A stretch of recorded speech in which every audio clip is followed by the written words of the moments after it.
Hiniling ng Public Attorney's Office sa Korte Suprema na ilipat sa Regional Trial Court ang venue ng mga pagdinig sa kaso ng Demvaxia.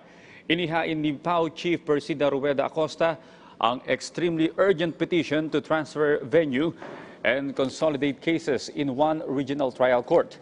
Iginit nitong mas maiging mailipat ang venue sa iisang family court sa Quezon City para mapadali ang pag-usad ng kaso. Paliwanag pa ni Acosta, kapag iba't ibang korte kasi ang hawak o ang hawak sa kaso, ay posibleng iba-iba rin ang magiging desisyon sa kaso. Umaasa ang PAO na pagbibigyan ng SC ang kanilang hiling na magkaroon ng special court na didinig sa lahat ng kaso ng Demvaxia.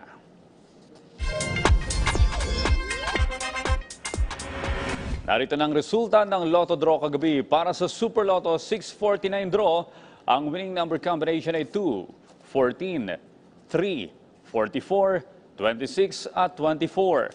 Para naman sa 642 Lotto Draw, ang winning numbers ay 32, 25, 19, 37, 3 at 16. Wala pa pong nakakuha sa mga jackpot prize ng 642 Lotto at Super Lotto 649.